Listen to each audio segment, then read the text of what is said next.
Welcome everyone to MS Confidential, where we host monthly gatherings and candid conversations about life with multiple sclerosis and other chronic illnesses. Our show today is called Power Interrupted. How many of you have felt powerless within the medical system? Powerless within your own body? Powerless within the daily circumstances of your life? The chronic illness experience is inherently burdened with layer upon layer of powerlessness. So today we wanted to discuss all the ways our sense of power gets interrupted and how we can reclaim it. Please, please, please chime in with questions and comments during our discussion. We love hearing from you. We are human beings, not just talking heads. Now I'm going to introduce our fabulous panelists. I think all of you are aware of them, but briefly, Elizabeth Jameson, the fabulous director of MS Confidential, artist, writer, patient advocate, and human extraordinaire. I love her dearly. Kyle Chronic, oh my gosh, the Shroom Room. He is developing this incredible business that's going to heal bodies on the planet, including his own. He is studying for his master's in accounting with future entrepreneurship goals. Actually, not even future, because it's already happening. The Shroom Room is happening. So that's super cool. And then last but not least, Annie Brewster, assistant professor at Harvard, practicing physician and founder of Health Story Collaborative. She's also published an incredible book, The Healing Power of Storytelling. I just love Annie's insight in these conversations too. She really brings a unique perspective in. If you want to learn more about our panelists, please head over to Unfixed Media and you can read about them. My name's Kimberly Warner. I am the founder and director of Unfixed Media. Blah, blah, blah. Let's begin by checking in. I really want to hear about any moments recently that the three of you have had where you felt powerless and what you did in that situation to turn it around. For myself, recently, I was feeling pretty helpless within my healthcare. Very helpless with my neurologist saying, this is the one and only option. This is all I got for you. And I reclaimed my power by just telling her last week that I'm not going to do these treatments anymore. It eats at my soul that I'm doing these. I don't feel like they're effective, and it felt so good to say no to her. Good for you, Kyle. Hard to do. Amazing. It was terrifying. Yeah. Oh my God, that's so huge. Terrifying, but when you walked out, did you feel like, damn, felt so good. Powerful. Yeah. You know what? I mean, tangent, so we won't go this direction, but I think part of the problem is doctors who are, well, my experience with neurologists has been a lot of them are sort of also in the research side of bench research, and sort of the answer can be sort of what's right, like what they know will fight MS at the cellular level or whatever, but they're not thinking about the whole person. Like what exactly. Yeah. And that's a problem. Yeah. Yeah. That's why I left my functional medicine practitioner. Yeah. I don't mind dropping some serious coin on those visits. It's effective. You're not alone in that, Kyle. I know a lot of people that have really felt more optimistic about their functional medicine doctors than anything else, any other path. So absolutely. Annie, and I've actually seen some improvement. Yes. And yeah. Awesome. Elizabeth, want to hear your voice. I think that's the whole problem with MS, is that there really isn't a lot of tools in the toolbox of Western medicine. Some things may work. A lot of things, they try it and they can't. The medicines don't work. And I feel sorry for the physicians as well as the patients. Yeah. They don't like not handing something that they know will work. It's just frustrating on both ends. Yeah. Elizabeth, where have you had anything recently where you felt more powerless? I mean, I know it's pervasive, but anything that stands out that you want to share? Well, I have a funny story that I've learned to make it a funny story. I was at a party, and most of the people there were lawyers, former colleagues of mine, and someone who was at the party fed me some salad, lovely salad, and a wonderful person who decided to be brave enough to feed me salad. And they fed me this wonderful salad and then left. And they forgot that when you feed me, you have to stay around, see if if I can swallow it. Yeah. Mm. And this person just lovely shared the lettuce and walked off and left me with all this salad hanging out of my mouth. I knew I couldn't Yeah. swallow all the salad, and I knew it was. I just didn't know what to do, and no one was around me. Person who fed me was gone, and I thought, oh well. And another person came by and saw me and was horrified with salad dripping out of my mouth. And he said, disgusting. Hmm. What? It was behind it. It was under his breath.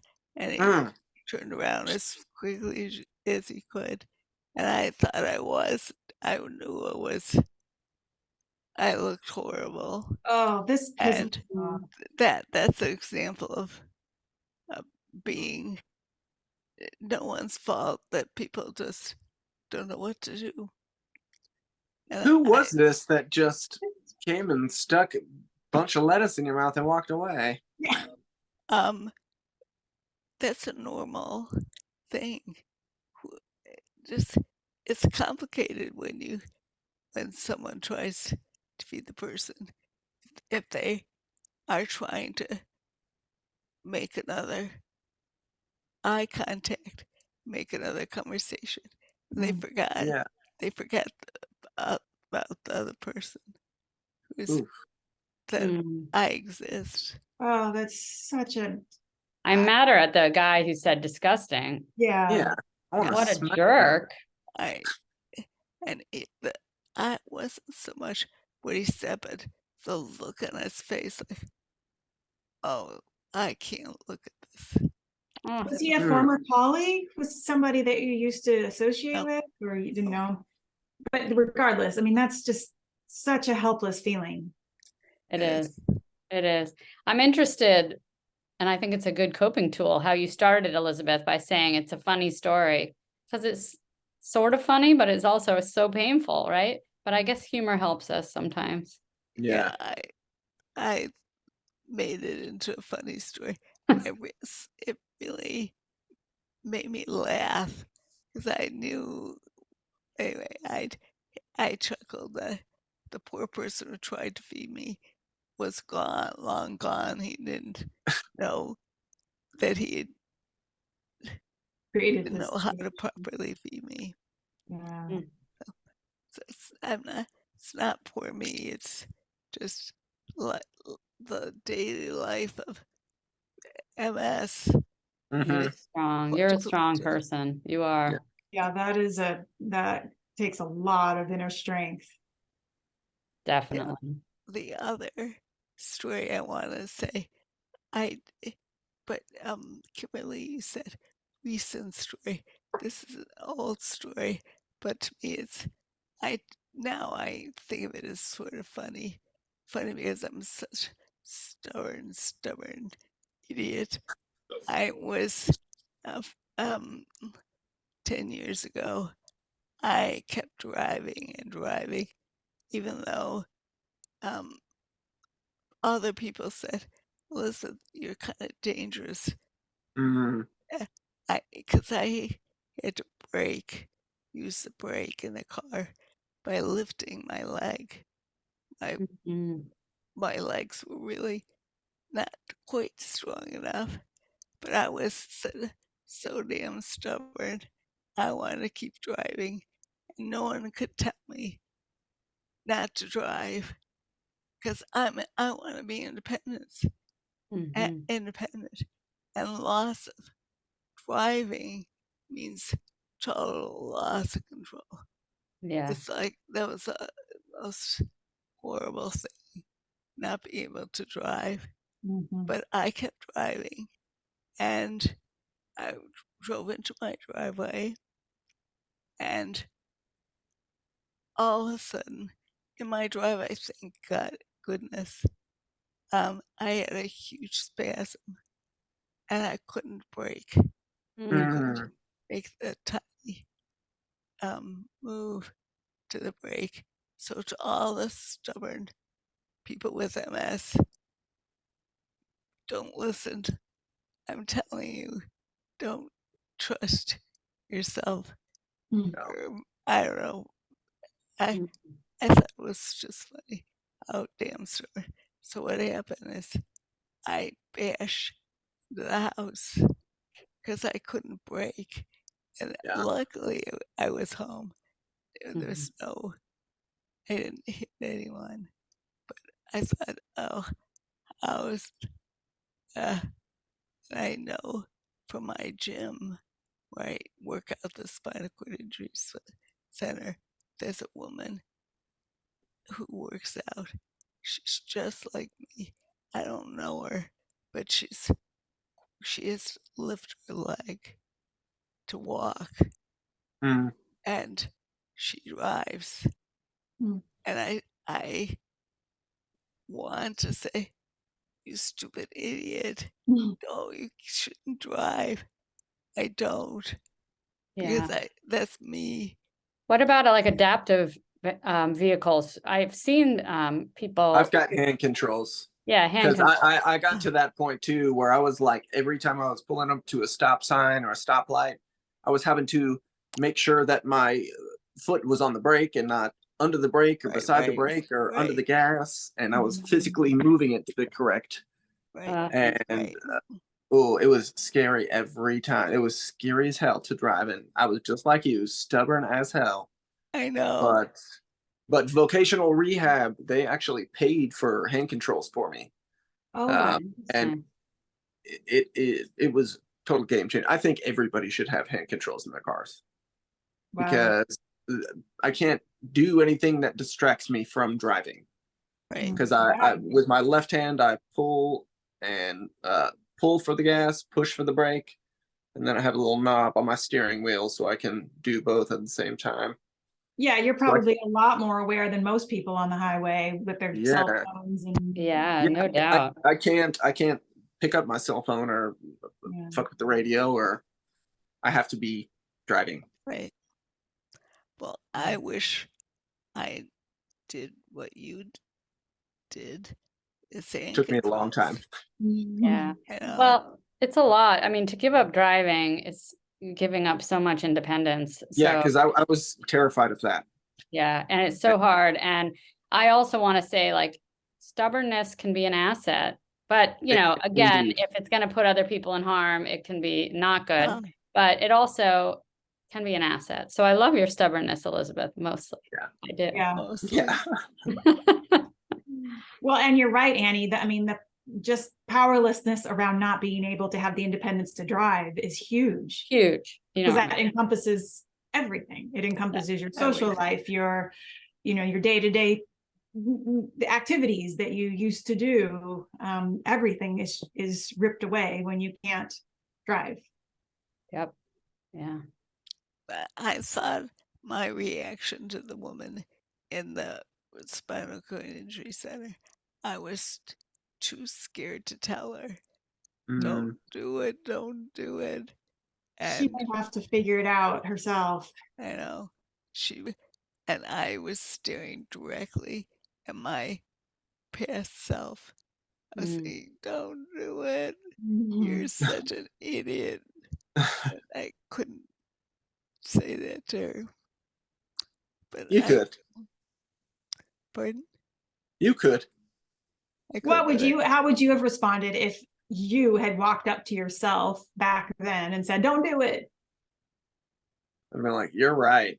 How, Like, would you this have is been? dangerous. I would be annoyed. Yeah. I would be annoyed, but then I'd be like, you're right, okay. Annie, let's hear from you. I want to hear where I always find your responses uniquely interesting because they're layered, you know, the physical isn't as obvious for you. So Yeah, I know it feels a little, my example feels a little trivial compared to you guys, but it is more about the mental loss of control. Anyway, I guess what I was thinking is just this past week, I had my, annual MRI. Maybe I'm just very obedient because maybe not everyone does that, but that's what I'm told to do, my annual MRI.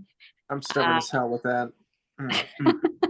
I want to talk about that. I love it. So, there's that whole like going there. It's always anxiety provoking because you're like, what's it going to show? And then just the act of like getting in the Johnny and taking everything off and like going into this room and you have to like sit on the thing and go like, I don't know, you feel like completely powerless. You're just doing what you're told. You're not even in your real clothes. Your identity sort of stripped away and you have to lie in that machine and and you can't get out. So just that, there's that powerlessness. So super powerless, and they're throwing a bunch of noises at you. a lot of noise. Luckily, Yeah. I'm not claustrophobic. But that was just this past week. And so that was my experience of just feeling like where MS is taking my power away. But I like to hear Kyle has said no, hell no. Well, that was part of my compromise with my neurologist. I was like, we'll get the MRI. All right, I'll do that. But no drugs. Annie, are you able to sort of talk yourself out of that feeling of helplessness when you're laying there? Like, what do you tell yourself? Yes. Once I'm in there and just in my zone and I don't get claustrophobic, I close my eyes because I don't like to look up at the ceiling. Although in my place this time they had a mirror where I could see like fish swimming behind me, but there were sharks. I don't know. I have a shark phobia. I'm like, I don't want to look at them. I do. Anyway, so I just close my eyes and I feel I'm able to find peace. And in some ways, I'm almost like I reframed it to think I'm protected and nobody can ask me for anything. And this is my time. I like that. Yeah. And you know what? Because that is my problem in life is that I feel like I don't have good boundaries and with that kind of thing a lot. And I'm getting a lot of people asking something of me and I like to give it, but it burns me out sometimes. So this was nice to be like, no one can talk to me. I'm here. Yeah. Wow. What a cool thing you just said. The idea of reframing. When we can reframe, that's sometimes the only power we have is we have to reframe our situation. Absolutely. Which is what you do just, too. You're at a stomp concert. Wait, what? You're just at a stomp concert when you're in the MRI. That's how you reframe. But then you're going to want to dance. Do you know the thing that bothered me too, that made me the powerless side of it is between one of the, how they're like, okay, next one is 2.5 minutes or whatever. At one, they're like, there was a lot of motion during that last one. So, keep still, like you're getting scolded. And I'm like, all I did was swallow. I swallowed. I had to swallow for Christ's sake. Yeah, that's tough when I've got like tremors and stuff. And I'm like, I literally can't stop moving. I know, it's awful. It's awful. And you get in trouble. I have a question for all of you.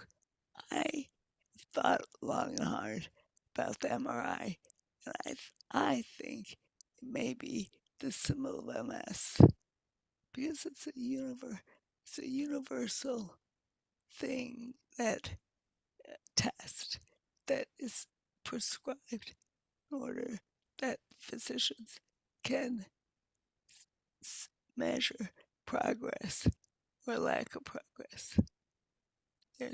Other than that, there's nothing. that can be done for diagnosis. So, and it's universal.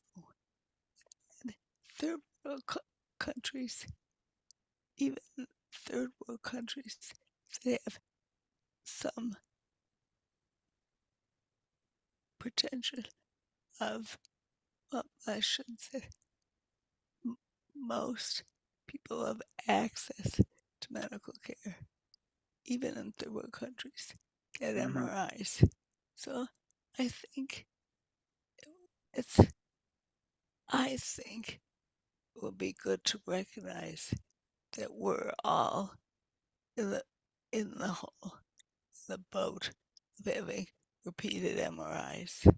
Mhm. I think there's some power that we can take, can reclaim and say, we're MRI buddies.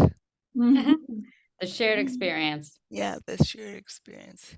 Mm. Instead, I think it needs to be talked about more, actually, to more somehow discuss more so we can analyze the positiveness of Mhm. having the MRI. I That's think that's a brilliant idea, Elizabeth. It reminds me, just recently, I did a podcast episode for the vestibular community, and it was about we always get MRIs to eliminate, but then it's usually just one and done. But the testing that the vestibular patients have to do are these 2-day long vestibular tests that are designed to make you feel sick. I mean, they're designed to stress you out so that they can find out where your limits are. And they suck. I mean, they make you so sick. And so we had an episode about that. And there's a real problem in the caregiving team on how to like talk these patients through this experience that they have to do, but they're so frightened of. And there's like you said, there's like a solidarity and kind of like going, oh my God, you went through that too. It was awful. Just like the buddy, this shared experience. Yeah. Yeah. definitely. I have to admit, every time I'm in there though, I'm like, for goodness sake, couldn't they just make this less noisy? Like, why is it so Yeah. hard? Yeah. Like, medical technology is pretty good these days. We could do a lot. Why does it have to be so loud? Let's get rid of this racket. Yeah. A question. One of the things that I've been curious about, I've been thinking about power since we brought up this topic. What are the ways we give away our power? Because I feel like early on in my diagnosis, I wasn't yet prepared to find my own power, reframing my situation, accessing things within myself that could help me feel strong. I just kept trying to parasite myself onto either medical practitioners or family members, people and find my power through them so that they could tell me I was okay. I was so insecure about my own experience of what was going. So I know I gave my power away over and over and over again by kept going back to the ER, kept going back to, new doctors, always, left feeling less powerful because they didn't give me what I needed. Do you have experiences of giving your power away to other people? Absolutely. Let's hear it. Let's hear it. Yeah. Yeah. You don't want to hear it. I do. I do too. When I was rapidly changing my diagnosis, I was scared to death. I said, doctor, why? Give Oh my me God. something. Stuff that he couldn't do because it's MS. Mm-hmm. So I never thought to do anything else but follow this one physician, neurologist. It's quite brilliant. And I say, I hand my body and soul over to you. Yeah. What are you going to do? Not And me. how'd that work out? Yeah, I know, Kyle. You're my role model. I know. Well, my diagnosing neurologist gave me such a grim diagnosis. I had to just be like, "Fuck you." Yeah. I was 21 years old, and she Yeah. told me I'd be blind and in a wheelchair definitely by the time I'm 30. Well, that's just I was like, so I wrong. will stupid. not. Say definitely. I mean, give me a break, right? Yeah. That's So hopeful. Thank you, Dr. Gupta. yeah. Well, then you took your power back right then and there. Good for you. That's right. To hell Yeah. with Gupti. Yeah. Yeah, I feel like when I was first diagnosed, I also feel like, well, they were too aggressive in that whole thing, but that's not Yeah. my point. My point is that I went into denial for a long time and Yeah. sort of parked it. And for me, I think in retrospect, I can say now that that was giving my power away. Because I was negating a big part of my own self and my own story. And I felt shame and I felt Yeah. I didn't step into it. So after I sort of stepped fully into it and owned it and integrated it into my own self, then I felt more powerful. But I did give my power away through that. Through denial. Yeah. But I mean, denial can also not, for short time, denial can be helpful and help us feel more empowered, but ultimately not, because I was negating I was not seeing my whole self. Yeah. Yeah, you were negating yourself. Yeah. Yeah. But tell me, Annie, were you, what was your physician's implication? Were you, help me figure out what to ask you. I don't understand. You mean why when you- my experience with my diagnosing physician? Yeah. Yeah, that was just I felt, well, it was like, I'm sure classic. Many people have had this experience of like waiting for hours, spending like what felt like 5 minutes in there, feeling disempowered. And then being told pretty abruptly that I have this life-changing diagnosis, but not with no sort of preamble. Or honestly, I still feel like there needs to be more room for maybe, like, because doctors Right. don't know for sure. Right. At that point, I had one lesion on my spinal cord, one. So I was like, couldn't it be something else? I would have been better served by, it could be MS, it could be something else. Let's follow up and, a little bit of time to adapt. Instead, I felt like it was just like, start these medicines immediately, go. And I didn't start the medicine, but I left, but I guess negated myself in a way by going into denial. So that was my experience. Interesting. It's, Guys, go ahead, Elizabeth. I believe so much in denial. I mean, I think the more you can deny, the better. It can be good. It certainly can be adaptive at times. But I felt like at some point I had to, it was so wrapped up in shame for me. I think it was more the shame that was disempowering. Yeah. It's almost like where the denial is founded in. If it's founded in a fear, then it can kind of deteriorate yourself. But if it's founded in a just like, oh, fuck it, I've got too many things I need to do and I want to get on with my life, then it's kind of more of a empowered place. Yep.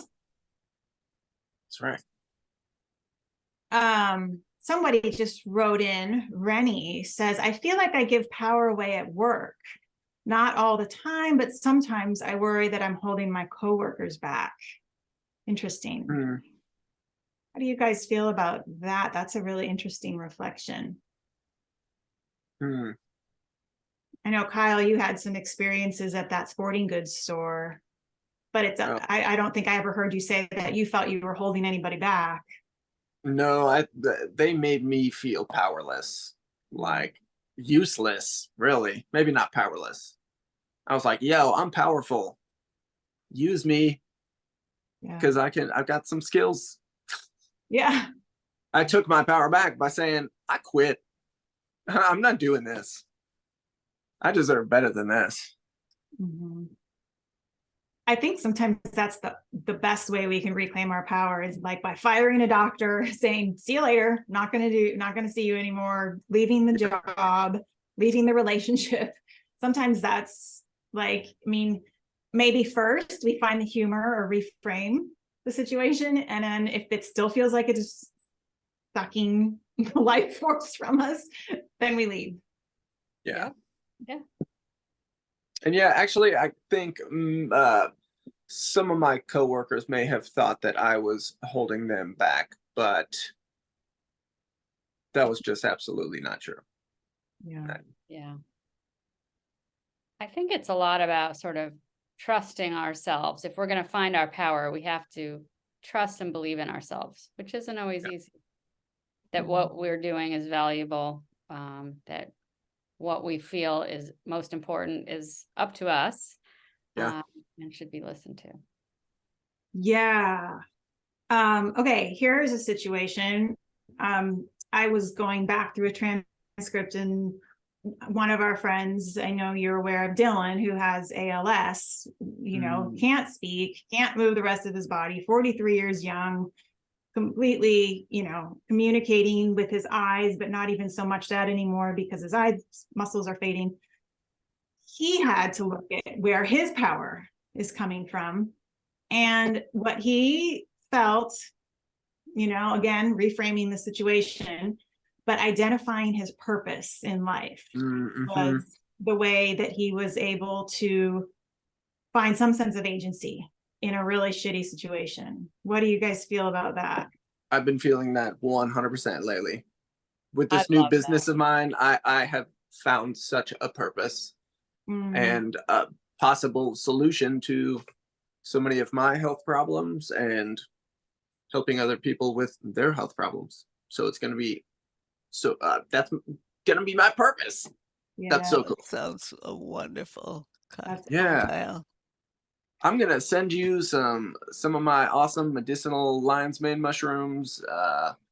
It's been verified with some studies lately that they boost nerve growth factor.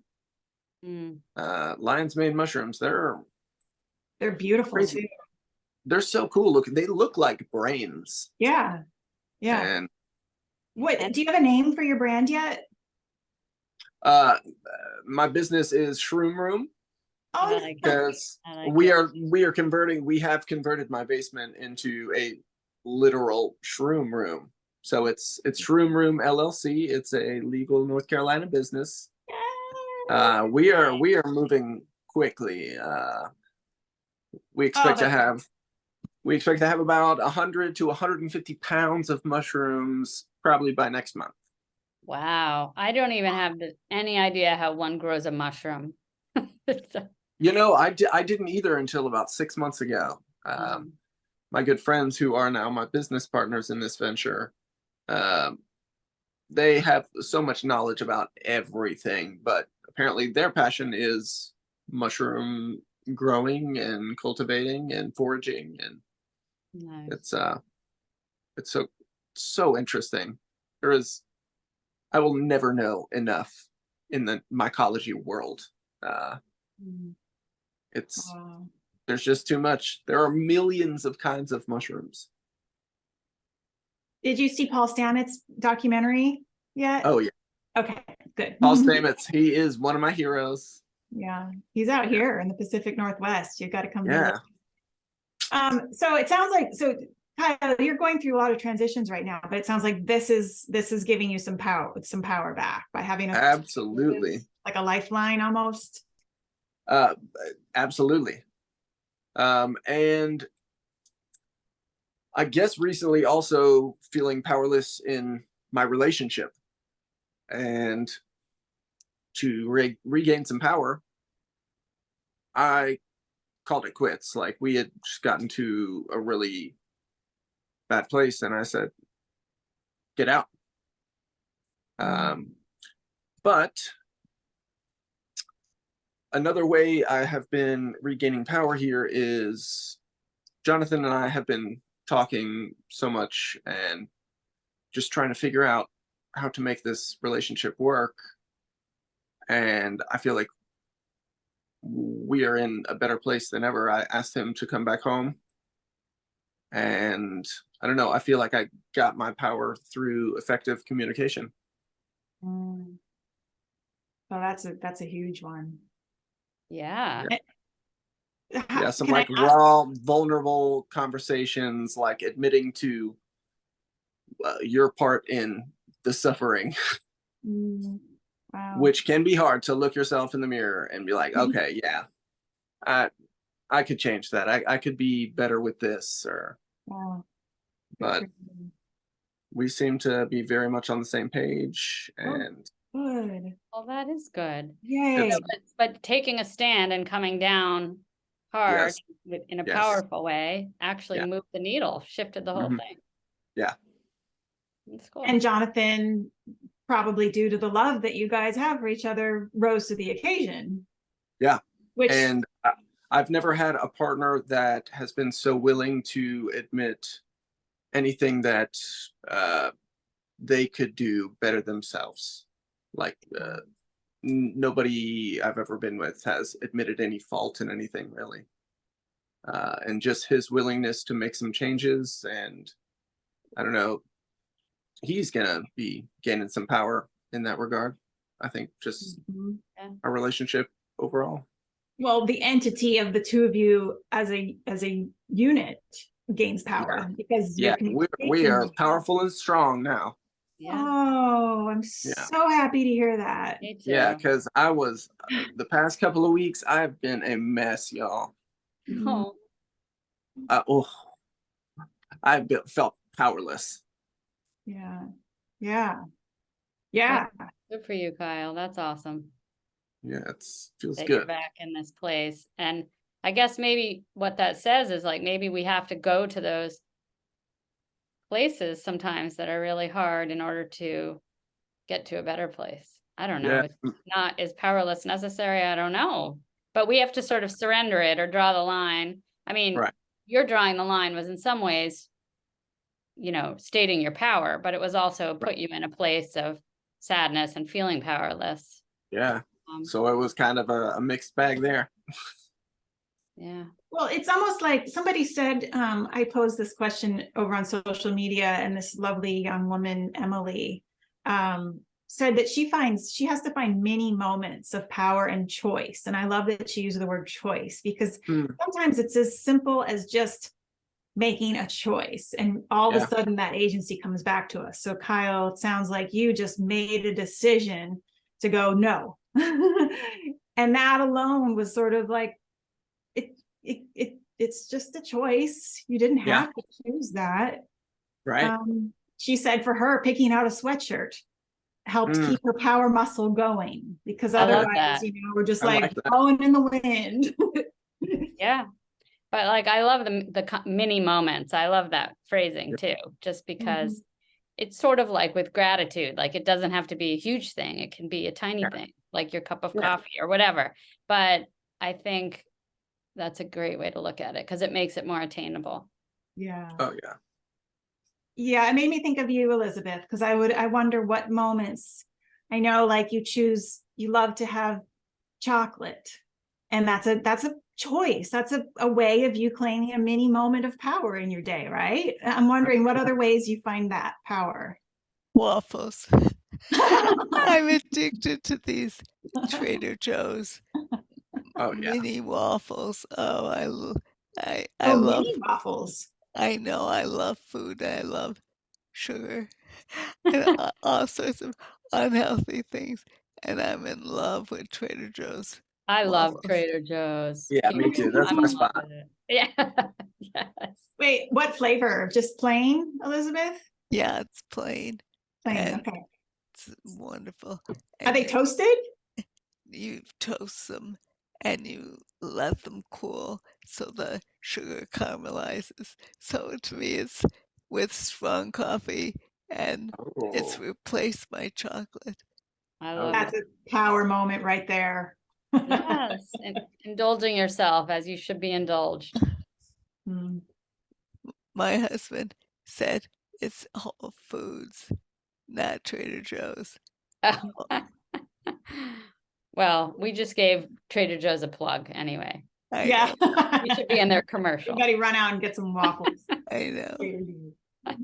One thing that I've done in order to take control, like what happened at the lawyer party and having the incident of someone telling me I'm disgusting, is I wrote an article. So I keep writing, and that's sort of, I'm not sure it's taking the power back. It doesn't take the power back, but makes me feel, well, at least I can contribute to something that no one thinks about. Yes. Yeah. And Dude. they shouldn't have to think about it, but unfortunately people like me exist. And if you're gonna help, don't look away when someone's can't swallow the lettuce leaves. So Yes. at my latest article about comparing the global warming Mm. to MS, I was a little uncomfortable with some of the reactions, Mm. which What are way? see, feeling sorry for people feeling sorry for me, and I felt I was facing what we all have to face, which is having to confront the essence of our lives. And I didn't feel pity for myself at all. Mm. But I think I'm willing to be vulnerable enough, and I have to not react to some people's comments. Mm. Hard to But do, but yeah. It is so it's hard to do. I'm working on that too. Annie, You did you feel like feel? they don't understand though, because they feel sorry because they don't yet. I mean, you're an intellect, Elizabeth. You're a philosopher. You process experiences and think deeply on them. And I think a lot of humans just kind of float through life. Very surface. Very, I don't think they can draw the deep insights Right. from what you're experiencing and also what you're articulating in your essays. Mm-hmm. So they're gonna be out there. They might not ever understand. They just see a car wreck and they call it a bad situation and they don't know anything else to say. Annie, do you feel you exercise power in your book? Let's see. I mean, I guess it felt good to, yes, get it down and express myself. And that felt, like a honest statement of where I am with things and sort of putting down a lot of what I've been working on. So that was empowering. But no one can comment like live. I mean, people can put in reviews, but I have found it much more vulnerable or potentially disempowering when you put something on like an internet article, which I have done, and you can get like all those comments at once, which even if like 99% of them are very positive, Right. the one that isn't is really hurtful. There's always somebody. Yeah. I was interesting, like back to Kyle's story of like saying no to his doctor. I wrote a piece about saying no to my doctor, I don't know, 8 years ago or something.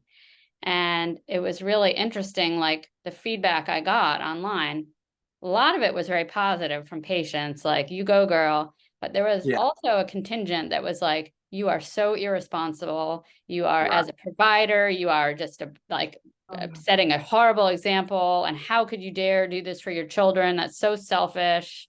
I mean, there was that kind of like attacking comments, and that feels so vulnerable. So Yeah, thanks for the shame. Yeah, I think that how we can find our power in those moments, and it's not easy and I'm still working on it, is not to let those penetrate, right? To build up some sort of resilience shell. And I don't know if you were able to do that with the disgusting guy Elizabeth, like not take that in. And, you know, in some ways it gives him power if he knows it really bothers you. But if you're able to not let that penetrate you and just feel sorry for him, maybe like, Yeah. I don't know. What does he know? That kind of reframing, it's hard not to let those things penetrate. But I think when we can get to that place of not getting angry or not letting it hurt us, that's taking our power back in a way. Yeah. It's hard. It is really hard. Yes. I've got a temper, and it's hard to not have a temper. What would it feel like, Elizabeth, if you replied to those comments in a, you know, in a way that isn't reactive, but is like, hey, you know, I've been thinking about what you said, and this is actually the state of mind I was in when I wrote it. I think that's wasn't really an idea. Yeah. You know, I mean, you might educate them a little bit about what your experience was, because they probably thought they were like patting you on the back and saying, I'm with you. You know, they're probably trying to be kind and generous. They just don't know. It was kind and generous. Yeah. You poor thing. Yeah. This is not a poor thing. I hate those comments. I know. Yeah. Would it feel like you're taking some power back if you were to reply? Yeah, but I'm not very interested in replying. I rather write another article. There you go. Yeah. Write a whole article that's your reply. Yeah. I like it, because really, like, what you were doing, I think, in that essay is like, it's an honest sort of acceptance that is really powerful and brave. Your honesty is like so brave, and your rawness is so brave and powerful. And it's not a disempowering statement at all. I think there's so much education in that. You should write another article. You write a follow-up. Thank you. My next article is maybe beating it at dead horse, but I wanted to go further on the theme is, what is MS to you? Yeah. Is it your dog? Is it nothing? It's me.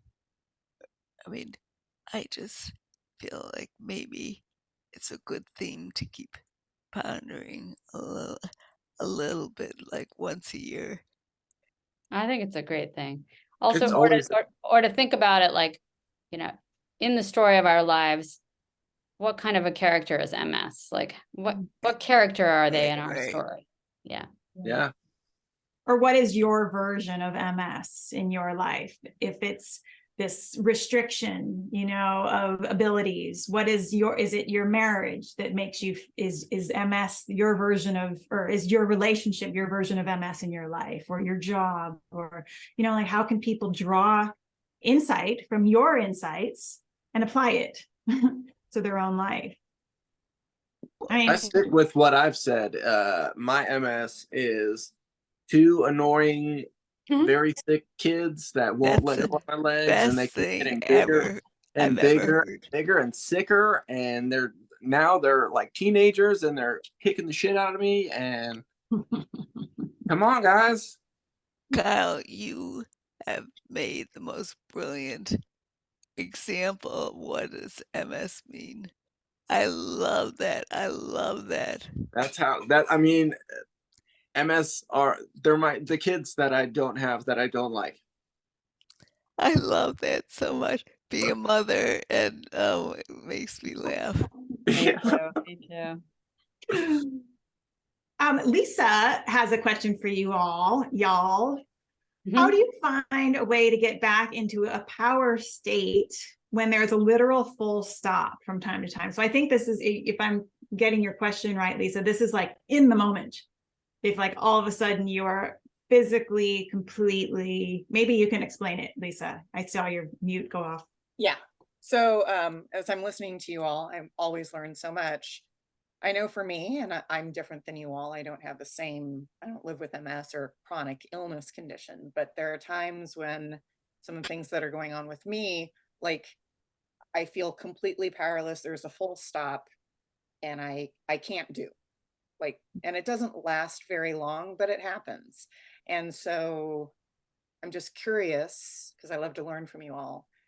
Are there things that you do to get back into a state of flow or power when it does hit full stop? And I put this initially to Elizabeth and Kyle because I know Annie is a little bit different, but maybe Annie can add too. If there's ever like a full stop that MS causes, even if it's temporary.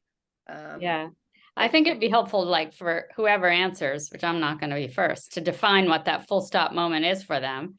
And then Yeah. how do you get out of it? Because I think everyone's full stop moment is probably different. Yeah. I'll jump in, even though I know that this wasn't directed towards me, but I feel like personally, it's actually a biochemical thing that needs to change. So, you know, back when my symptoms all started, I didn't have the assistance of medication. But now, if there's that moment, I will take an anti-anxiety medication and I will check out for the rest of the day and try to just get a really good night's sleep. Like, just not even try, because my brain will just spin and that will make it worse. Yeah. So I will just disappear and let the biochemistry sort itself out. That's kind of how I am too. I disconnect and let myself I don't know. I just have to give it time, because I know I've talked about it before, just impermanence. I'm so glad that I've gotten to thinking when I'm in a bad situation, like, this isn't going to last forever. Like, this sucks right now, but something's going to get me out of it. I'll feel better sometime. Yeah. Maybe I have a full stop moment at the end of every day around like 8 p.m. when I'm like, all right, I'm done. I'm putting on my headphones. I'm watching Netflix. Nobody talk to me. Totally. When I think of you, Annie, I think of you sitting down in front of Netflix with a scotch. Sometimes I Makes do me that, happy. or I might have the scotch before the Netflix. But yeah, It makes me really happy. yeah. I'm right there with you. Someone actually, and I'll even get pissed if someone calls. Like, I had one of my mom's friends called me last night and it was 8:30 at night. I'm not going to pick it up. No way. Why? Not on a school Would you night. even consider calling me right now? I know. My time. Who is hurt? Yeah, but I'd be interested, like when I first read your question, Lisa, I was thinking more of like physically, like, are there moments, and I know, Elizabeth, you've had some of these where you actually can't do what you want to do in that moment. Like, it's actually a very concrete loss of power because you can't find the word or whatever it is. You can't get the lettuce out of your mouth in a very concrete way. How do you move on from those moments that are more concrete? I don't know, Kyle, if you've had moments like that where you feel like just physically your body won't do the thing you need it to do. Yeah, And actually. Can I just clarify something? Sometimes Yeah. I go into a panic. Okay. So that's why I'm just curious. Yeah. So in those moments, how do you avoid the panic, I guess, or how do you ride it out? Yeah. This might not be exactly what we're talking about here, but pretty recently I was invited to this drag show in downtown Asheville. And my first question was, how accessible is the venue? And they were like, oh, there's only like 10 steps up. I don't think they have a ramp or anything, but that's all. I was like, well, exactly, that's all. I can't come. Yeah. So, like, I just had to disengage with that invitation. And that stuff, just accessibility, I run into those issues all the time, and that in those instances they feel so powerless and like I've hit a wall, and such disappointment and often heartbreak, and that's just something that I have to get over and try to keep going. Yeah. Accept the disappointment. Yeah. It's the Oh, same thing with me.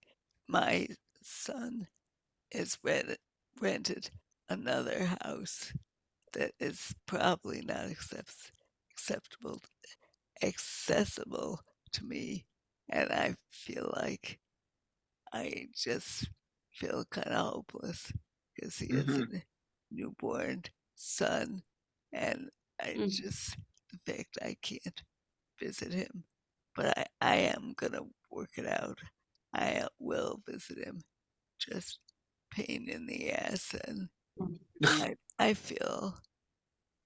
I guess I feel lonely, Yeah. Yeah. and it's nobody's fault that he's in a 3-star story building and can't afford anything. I mean, it's really expensive anywhere in our nation to find Yeah. affordable housing. And this is a apartment that he can sign the lease. So, in fact, I can't visit my grandson easily. It's really makes me really sad. Yeah, that is heartbreaking. It It's is that's isolating. yeah.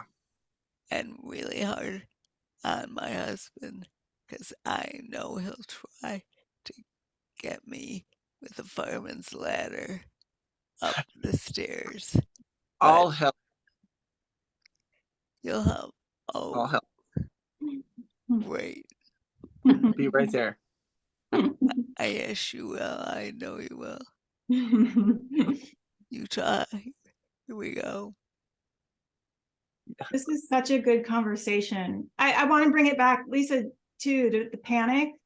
To that is a physical experience, you know. I mean, Yeah. I think it's very physical, and I've had more of those with my experience. And I do firmly believe that just allowing it instead of being afraid of it, because then it gets worse, of course, but Yeah. using medical intervention to stop that Yep. biochemistry from perpetuating itself, because it can spin out of It can. control. And you know, finding the right tools for that to just calm down is so good. And some people are able to do it with breathing, Yeah. exercise. I can't. I tried all that shit and it just does not. I need drugs to just take it down. Bring it on. Well, and Absolutely. I've even tried, Yay, 'cause drugs. Kyle is such a strong proponent of it, of meditation, and I can't do it. Like, A lot of people say that. I It does, can't, and I does feel take like I'm practice. going even more It can make anxiety. Like, it's Yeah. just, Yeah. I've tried. So I was just curious. You all have such rich conversations. I do want to say, I need my panelists to stay on after I kick everybody else off for just a minute, if that's okay with you. all. Okay. Yeah, we are. It's at 2:02. I made a lovely list. I'm just going to read this to you guys so we can leave it with like a powerful note of like, what do we do when we feel powerless? Reframe the situation, make it into a funny story, remind ourselves of the shared experience, identify our purpose, and then align ourselves to it. This too shall pass. Remind ourselves of that. Find many moments of power and choice. Practice really good communication. Write articles, essays, use our intellect to process the experience, not let it penetrate us, and mini waffles. I love it. I Of love it. course. I want a copy of the list, please. Okay, I will send a copy. Actually, I'm just going to put it right here. I'm going to put it in the comments so people can have it. There you go. Awesome. Perfect. Awesome. Well, as usual, you guys, love you. Thank you so much. And thank you, Lisa, for everything you do behind the Yeah. scenes. Thank you for that gorgeous article you helped Elizabeth write. You guys know where to find all the previous episodes. Please watch those over on Yeah. Jameson Fine Art or on her YouTube channel. And we'll see you next month.